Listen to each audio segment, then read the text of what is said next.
Why do the same words mean completely different things to men and women?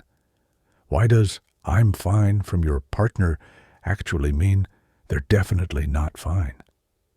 Why do men shut down when women want to talk? And why do women feel neglected when men think everything's going great? The answer isn't that one gender is right and the other is wrong. The answer is that men and women are speaking entirely different languages while using the same words.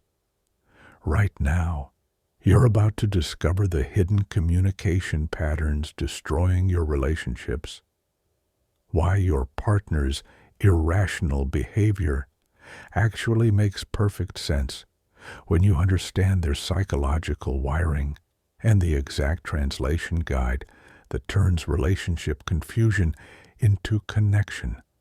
This isn't about changing who you are. This is about understanding who they are. Let's decode it. Men are from Mars, women are from Venus. By John Gray is built on a revolutionary premise. Men and women are so fundamentally different in how they think, communicate, and process emotions that they might as well be from different planets. And the biggest relationship mistakes happen when we assume the other person thinks and feels the way we do. Here's the core insight that changes everything. What men need to feel loved is often the opposite of what women need to feel loved. What helps men process stress is the opposite of what helps women process stress. The communication style that feels respectful to men feels cold to women. The communication style that feels caring to women feels overwhelming to men. Most relationship problems aren't about compatibility or love. They're about misunderstanding. You're speaking Martian to a Venusian, or speaking Venusian to a Martian, and both of you are frustrated that the other person just doesn't get it. The tragedy is that both partners often care deeply, but are expressing care in ways the other person can't receive. Gray's framework isn't about stereotypes or limiting people to rigid gender roles. It's about recognizing general patterns in how masculine and feminine energy operates in relationships. Not every man fits every pattern. Not every woman fits every pattern. But understanding these patterns gives you a translation guide that can transform your relationship from constant misunderstanding to genuine connection. The book addresses the fundamental question every couple faces. How do two people who experience the world so differently create a relationship where both feel understood, valued, and loved? The answer isn't that one person changes to become like the other. The answer is that both people learn to honor the differences instead of fighting them. Chapter 1. Men and women are different. This sounds obvious, but most people don't actually operate like they believe it. We say men and women are different. Then we get upset when our partner doesn't think like us, communicate like us, or respond to situations like we do. We expect them to be different in ways we find attractive, but identical in ways that matter to us. That's not how it works. Gray starts by explaining that these differences aren't flaws, they're features. Men aren't defective women. Women aren't overly emotional men. Each gender has evolved with different psychological wiring that served important purposes. The problem is that we're trying to apply that ancient wiring to modern relationships without understanding what we're working with. Here's the foundational difference. Men are typically oriented toward independence, achievement, and problem solving. Their self-worth comes from capability and competence. They process stress by withdrawing to think. They communicate primarily to exchange information or solve problems. They express care through action, fixing things, providing, protecting. Women are typically oriented toward connection, communication, and emotional intimacy. Their self-worth comes from relationships and being valued. They process stress by talking through feelings. They communicate primarily to create connection and be understood. They express care through attention, empathy, and emotional presence. Neither approach is better. They're just different. But watch what happens when you don't understand this. A woman shares a problem because she wants connection and empathy. The man immediately offers solutions because that's how he shows care, by being useful. The woman feels dismissed and unheard. The man feels frustrated and unappreciated. Both had good intentions. Both failed completely because they were speaking different languages, or flip it. A man is stressed and withdraws to his cave to process alone. This is how men naturally handle stress. The woman interprets this as rejection and tries to connect through talking. The man feels intruded upon and withdraws further. The woman feels more rejected and pursues harder. The man feels suffocated and shuts down completely. A spiral of misunderstanding created by not honoring each other's different stress processing needs. The chapter emphasizes that these differences show up everywhere, in how you argue, in what you consider quality time, in what makes you feel loved, in what you need when you're upset, in how you think about relationships. When you stop expecting your partner to be like you and start appreciating how they're different, entire categories of conflict disappear. Gray introduces a key concept. You must learn your partner's language. If you're in a relationship with someone from France, you don't expect them to automatically speak English, and you don't get mad when they don't.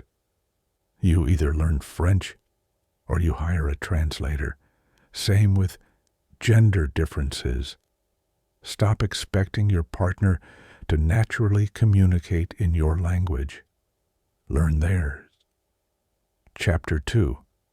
Mr. Fix-It and the Home Improvement Committee.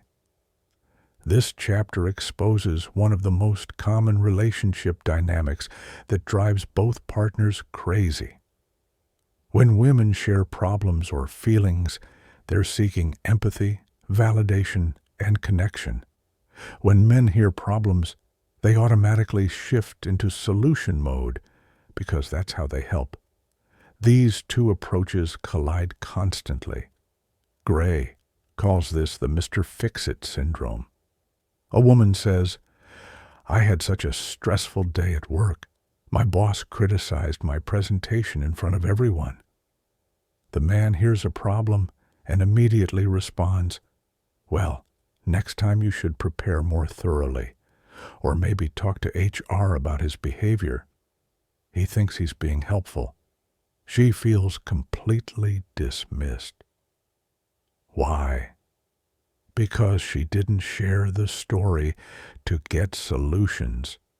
She shared it to feel connected, to have her feelings validated, to be emotionally held by her partner. What she needed was, "That sounds really hard. I'm sorry you had to deal with that. How are you feeling?" Instead, she got a problem-solving session that implied she can't handle her own life. Meanwhile, the man is confused and frustrated. "I'm trying to help. I'm offering solutions. Why is she mad at me?" He doesn't understand that she doesn't want solutions. She wants empathy. From his Martian perspective, if you don't want solutions, why are you sharing problems? The flip side is what Gray calls the Home Improvement Committee. Women often try to help men by offering unsolicited advice, suggestions for improvement, and corrections. You should drive this way. You should talk to your friend about that issue. You should eat healthier. She thinks she's being caring and helpful, but men hear this as criticism and a fundamental message. You're not good enough as you are. You need improvement. For men whose self-worth is tied to competence, this feels like an attack on their adequacy. He hears, "You're doing it wrong. You're failing." He shuts down or gets defensive. She's confused because she was just trying to help. The solution to both patterns is the same. Stop helping in ways the other person doesn't want to be helped. Men, when your partner shares problems, resist the urge to fix them. Ask instead, do you want me to just listen, or do you want solutions? Usually she wants listening, offer empathy, not advice. Say, that sounds frustrating, instead of, here's what you should do. Women, when you want to offer advice to your partner, ask first, I have a thought about this. Are you open to hearing it? Give him the choice. And recognize that suggesting improvements, however well-intentioned, often lands as criticism with men. Choose your moments carefully. The deeper principle. Help people in the way they want to be helped, not in the way you would want to be helped. Your good intentions don't matter if your actions create the opposite effect. Learn your partner's language of support and speak that language even when it feels foreign to you. Chapter 3. Men go to their caves and women talk. This chapter explains one of the most misunderstood dynamics in relationships: how men and women process stress differently. Understanding this single pattern can eliminate enormous amounts of conflict and hurt feelings. When men are stressed, overwhelmed, or dealing with problems, they instinctively withdraw. Gray calls this going to the cave. The man becomes quiet, distant, and focused internally. He's processing. He's working through the problem in his head. He needs space and silence. This is not rejection. This is how his brain naturally handles stress. But women don't understand this. When a woman sees her partner withdraw, she interprets it through her Venusian framework. Something is wrong in the relationship. He's upset with her. He's pulling away. She needs to fix it, so she pursues. She asks what's wrong. She tries to get him to talk. She offers help. All of this feels intrusive to him, making him withdraw further. Women process stress in the opposite way. When women are stressed or upset, they need to talk, not to solve the problem necessarily, but to process feelings out loud. Talking reduces stress for women. Being heard and validated feels connecting and supportive. Silence feels isolating and stressful. But men don't understand this. When a woman talks about her problems, he thinks she wants solutions, as we covered in the last chapter. Or he gets overwhelmed by the emotional intensity. He doesn't realize that she's not asking him to fix anything. She's processing by talking, and his job is simply to listen with presence and empathy. Here's where it gets tricky. When a man withdraws to his cave, a woman shouldn't take it personally or try to follow him in. She should let him be, trusting that he'll come out when he's processed. This feels counterintuitive to women who are wired to pursue connection when something's wrong. But pursuing him when he's in his cave makes everything worse. And when a woman needs to talk, a man shouldn't try to solve all her problems or minimize her feelings. He should listen without jumping into fix-it mode. This feels counterintuitive to men who are wired to solve problems when something's wrong. But trying to fix her when she needs empathy makes everything worse. Gray provides practical guidance for both. For women, when your man goes to his cave, don't panic. Don't take it personally. Don't try to pull him out. Let him be. Engage in your own self-care. Talk to friends if you need to process. Trust that he'll emerge when he's ready, often feeling better and more connected. For men, when your woman needs to talk, don't try to fix everything. Don't offer solutions unless she asks. Don't minimize her feelings by saying, "It's not that bad." Just listen. Make eye contact. Nod. Say things like, "That sounds hard," or "I can understand why you'd feel that way." Your presence and attention are the gift she needs. The chapter emphasizes that these are natural, healthy differences. The cave is not abandonment. The talking is not nagging. They're different stress processing mechanisms. When you understand and honor them, you stop creating problems where none exist. Chapter 4. How to motivate the opposite sex. This chapter tackles a crucial question. How do you inspire your partner to give you what you need without nagging, manipulating, or creating resentment? The answer is completely different for men and women, and using the wrong approach can backfire spectacularly. Let's start with motivating men. What men need more than anything is to feel appreciated and trusted. When a man feels appreciated for what he does and trusted in his ability to handle things, he's motivated to do more. When he feels criticized, corrected, or unappreciated, he shuts down or gets defensive. So, how do women often try to motivate men?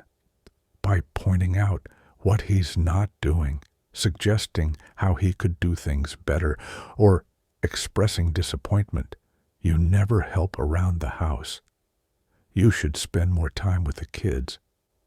Why don't you ever plan dates anymore? From a woman's perspective, she's just communicating her needs.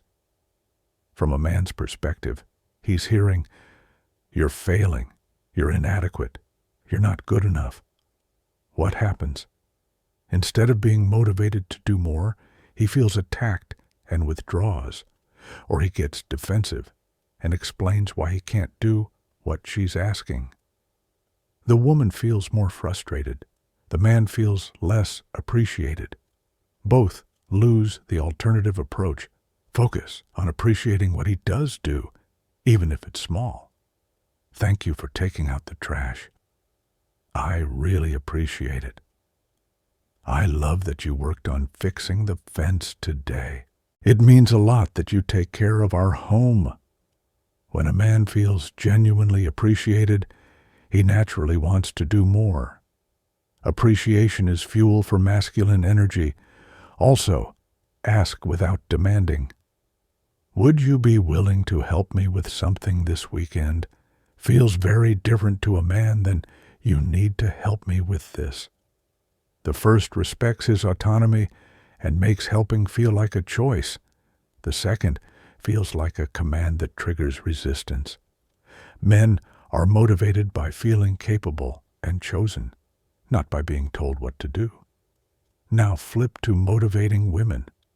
What women need more than anything is to feel cared for, prioritized, and emotionally connected.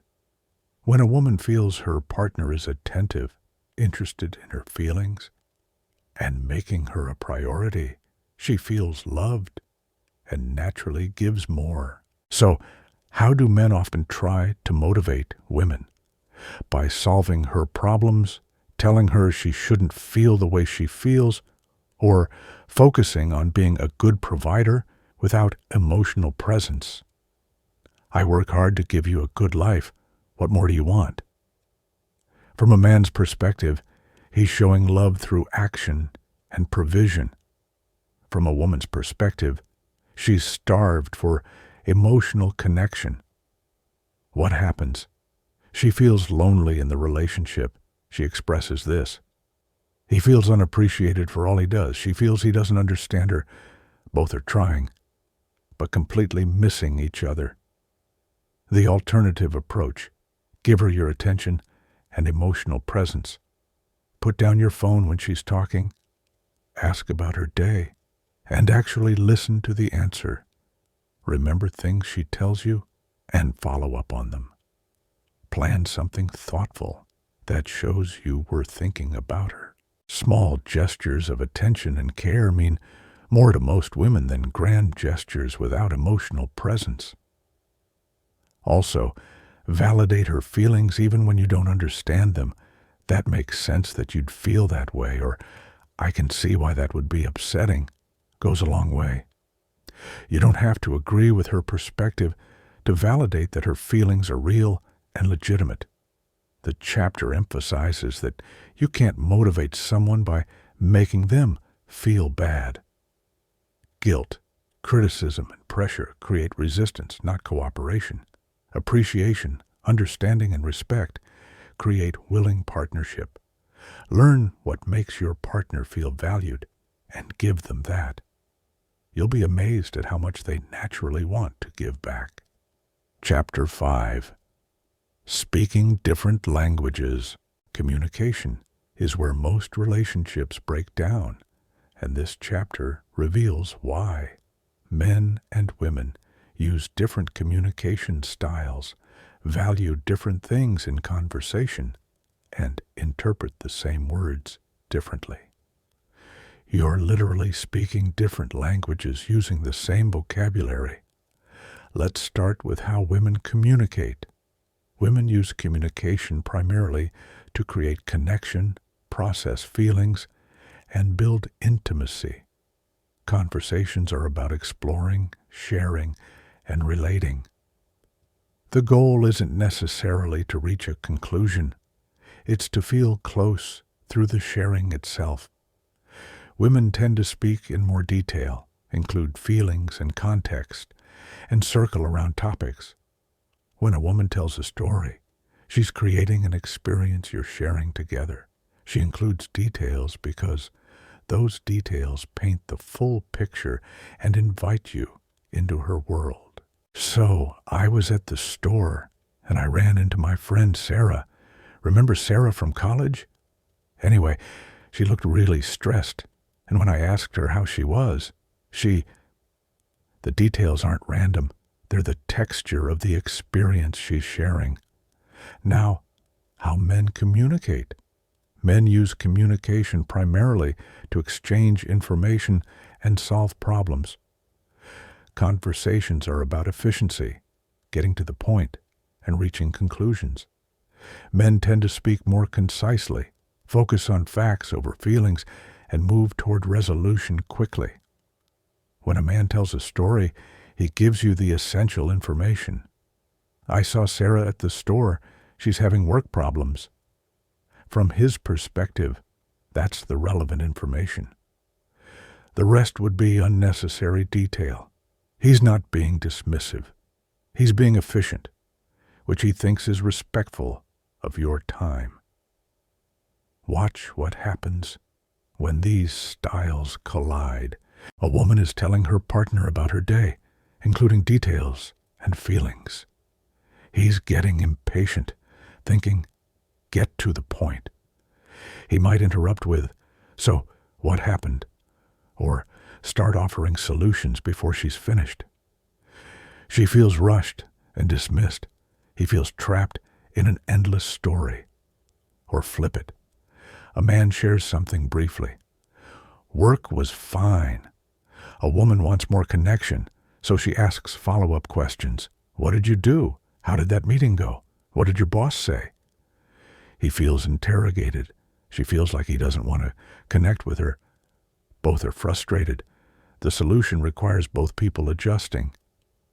Women, when talking with men, get to your point more quickly. Lead with the main idea, then add details if he's interested. If you need to process by talking, tell him that's what you're doing. I just need to talk through something. I'm not looking for solutions, just processing out loud.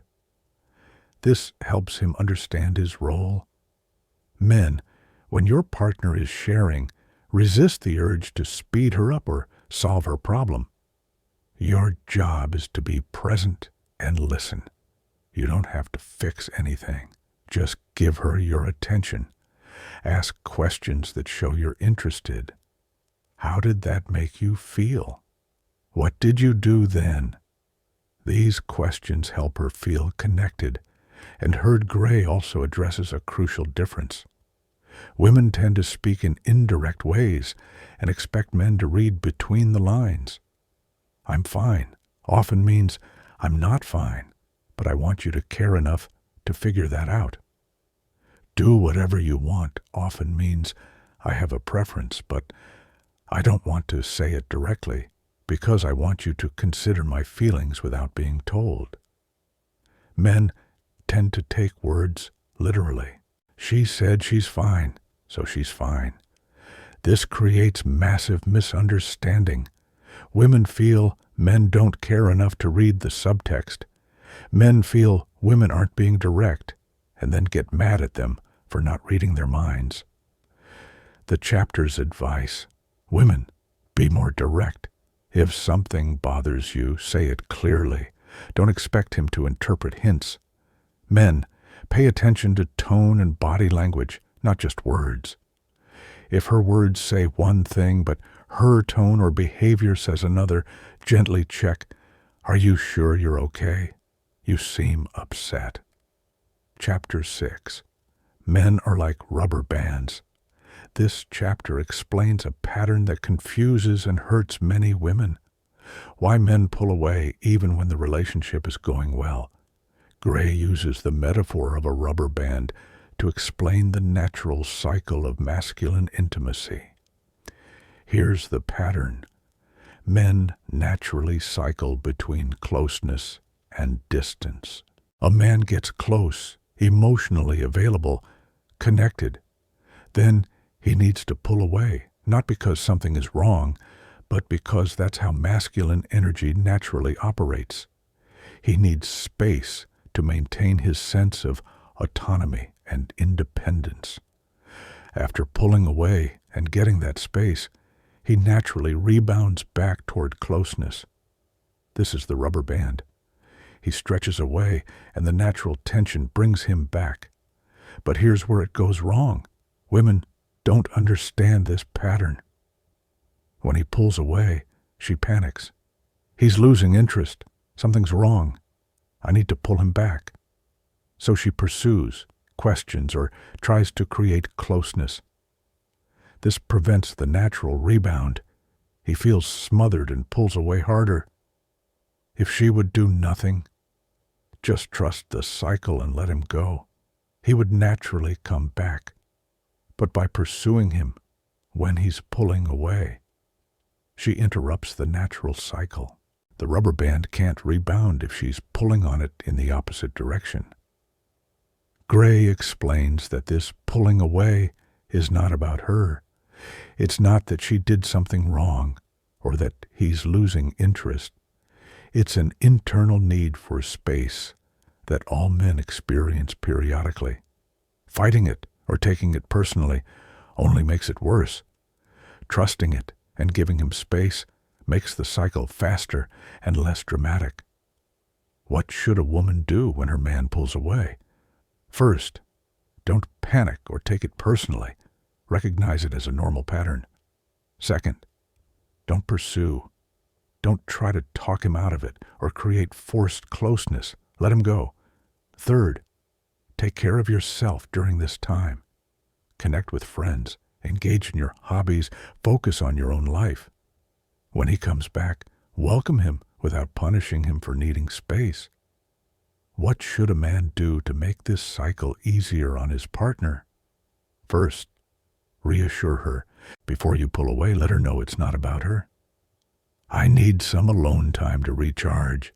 I'll be back soon. This simple statement prevents hours of her worrying second. Don't stay away too long. Get your space, but come back. The rubber band should stretch and rebound, not break. Third, when you come back, show up with presence and affection. to reassure her. The chapter emphasizes that this pattern is normal and healthy. Men need autonomy and space to feel like themselves. Women need consistent connection to feel secure. The relationship can accommodate both needs when both partners understand the pattern and work with it instead of against it. Chapter 7. Women are like waves. Just as men have a rubber band cycle, women have a wave cycle. This chapter explains why women's moods and needs fluctuate, and how men can support them through the cycle instead of making it worse. Gray explains that women's emotional states naturally rise and fall like waves. When a woman is feeling good, the wave is up. She feels positive, loving, secure, capable, but waves don't stay up permanently. They come down. When the wave crashes, she might feel overwhelmed, emotional, insecure, or down. This isn't about external circumstances always changing. This is an internal emotional cycle. Men don't experience this same pattern, so they don't understand it. When a man sees his partner suddenly shift from happy to upset, he thinks something went wrong. Everything was fine yesterday. What happened? What did I do? He takes her wave crash personally and tries to fix it. But here's the key. The wave crash is not something to fix. It's something to support her through. When a woman's wave crashes, old feelings, unresolved emotions, and needs she's been suppressing often surface. This is actually healthy. It's her psyche's way of processing and releasing. Trying to stop the wave or cheer her up before she's ready actually prevents this natural emotional processing. What does a woman need when her wave crashes? She needs to feel her feelings without judgment.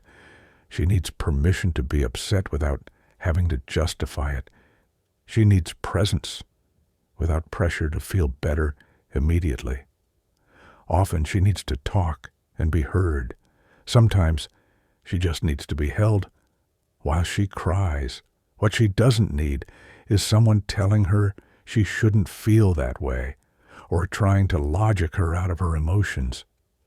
What men typically do wrong, they try to fix her mood. You shouldn't feel bad. Look at all of the good things in your life. That's not worth being upset about. Just think positive. Or they get defensive if she's expressing needs. I do help around the house. These responses make her feel unheard and invalidated, which makes the wave crash longer and harder. What men should do instead, be a calm, steady presence while she rides the wave. Listen without trying to solve or change her feelings. Say things like, I'm here for you, or it's okay to feel upset. Don't take her emotions personally. They're not always about you. Give her permission to have her wave without making her explain or justify it. Gray emphasizes that waves are temporary. If you don't resist them or try to stop them, they pass naturally. After the wave crashes, it rises again. She'll return to feeling good and loving. But if you make her feel wrong for having the wave, if you withdraw your love when she's down, or if you try to logic her out of her feelings, you extend the crash and damage trust for women. Gray offers advice too. When your wave crashes, communicate what you need. I'm feeling overwhelmed, and I just need to vent. I'm not blaming you. I just need you to listen. This helps your partner understand how to support you. Also, take responsibility for processing your emotions. Don't make your partner responsible for fixing your mood or walking on eggshells. The wave is yours to ride. You're just inviting him to be present with you during it. The chapter ends with this.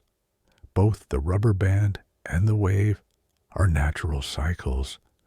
Relationships thrive when both partners understand and respect these cycles rather than fighting them. Men need space to maintain autonomy. Women need emotional support through natural mood fluctuations. Neither is wrong. Both are part of how different energies operate. Chapter 8. Discovering Our Differing Needs. The final chapter brings everything together. Men and women need different things to feel loved. And most relationship problems stem from giving what you would want instead of what your partner actually needs. This chapter is about learning your partner's love language and speaking it, even when it doesn't come naturally. Let's start with what women need to feel loved. Women need attention, understanding, respect, devotion, validation, and reassurance. These aren't luxuries. They're core emotional needs. When a woman feels genuinely seen, heard, understood, and prioritized, she feels loved. When these needs aren't met, no amount of material provision or problem-solving compensates. Attention means you give her your full presence, not distracted half attention while scrolling your phone.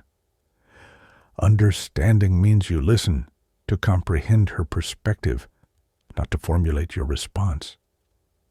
Respect means you value her feelings even when they don't make logical sense to you. Devotion means she feels prioritized and important in your life. Validation means you acknowledge her feelings as legitimate. Reassurance means you regularly remind her of your love and commitment. Now, what men need to feel loved? Men need trust, acceptance, appreciation, admiration, approval, and encouragement.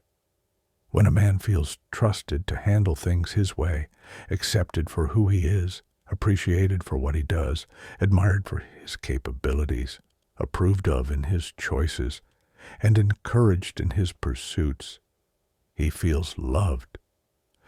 When these needs aren't met, he feels criticized and inadequate, and he withdraws. Trust means you let him solve problems his way without micromanaging. Acceptance means you don't try to change him or improve him constantly. Appreciation means you notice and thank him for what he does, even small things. Admiration means you express respect for his abilities and judgment. Approval means you supported his decisions instead of constantly questioning them. Encouragement means you believe in him and cheer him on. Here's why most couples struggle. You naturally give what you want to receive. Women give attention, understanding, and emotional presence, what they would want. Men give solutions, provision, and practical help, what they would want. Both are giving love, but neither is receiving it because they're speaking different languages. Gray provides a practical framework. Identify your partner's top emotional needs and focus on meeting those, even if they're not what you would naturally prioritize. For men, this might mean putting down your phone when your partner is talking, even though you can multitask. For women, this might mean thanking your partner for taking out the trash, even though it's a basic household task. The chapter addresses a crucial point. You can't expect your partner to meet all your needs. You have to take responsibility for some of your own emotional well-being. Women need to maintain friendships and support systems for emotional processing. Men need to maintain their own sense of purpose and achievement. You can't make your partner responsible for your happiness. But within the relationship, you can learn to give what your partner actually needs, rather than what you think they should need. This requires letting go of your assumptions and genuinely seeking to understand what makes my partner feel loved. Then, do those things, even when they don't come naturally. Gray ends with a powerful reminder. Differences are not problems to solve. They're differences to understand and appreciate. When you stop trying to make your partner think like you and start appreciating how they're different, when you stop giving them what you would want and start giving them what they need, when you stop expecting them to be fluent in your language and start learning theirs, that's when relationships transform from constant friction to genuine partnership. And there you have it. Men are from Mars, women are from Venus. The complete guide to understanding why relationships are so confusing and what you can actually do about it. Let's cut through to what matters. You now understand that most of your relationship conflicts aren't about compatibility. They're about translation errors. You're speaking different languages, valuing different things, and trying to love each other in ways the other person can't receive. But here's where most people will fail with this information. They'll hear these insights and think, yes, my partner needs to understand this. They'll try to use this knowledge to prove they're right and their partner is wrong. See, the book says men need to go to their caves, so stop bothering me when I withdraw. That's not the point. That completely misses the point. The transformation happens when you take responsibility for learning your partner's language, not when you demand they speak yours. It happens when you ask, how can I love them in ways they actually feel loved? Not when you insist they appreciate how you're already showing love. It happens when you honor their differences instead of trying to eliminate them. So, here's your action step, not tomorrow, not when your relationship is in crisis. Right now, identify one specific need your partner has that you've been neglecting because it doesn't make sense to you. Maybe she needs more attention when she's talking, and you've been half listening while doing other things. Maybe he needs more appreciation for what he does, and you've been focusing on what he doesn't do. Pick one need. Focus on meeting that need consistently for the next week. Watch what happens. And here's the harder part. Stop keeping score. Stop thinking, I'm doing this, so they better do that. Relationships aren't transactions. They're dances. When one person changes their steps, the whole dynamic shifts. You can't control whether your partner reads this book or applies these principles. You can only control how you show up. Start there. If this video helped you decode even one communication pattern that's been driving you crazy, share it with your partner. Watch it together. Talk about which patterns you recognize. Leave a comment with the one insight that hit hardest. And subscribe for more content that doesn't just tell you relationships are hard, it shows you exactly why and what to do about it. Your relationships don't fail because you're incompatible. They fail because you're trying to connect across a language barrier without a translation guide. You now have the guide. The question is, will you use it to build a bridge? Or will you keep shouting the same words louder and wondering why your partner still doesn't understand? The choice, as always, is yours.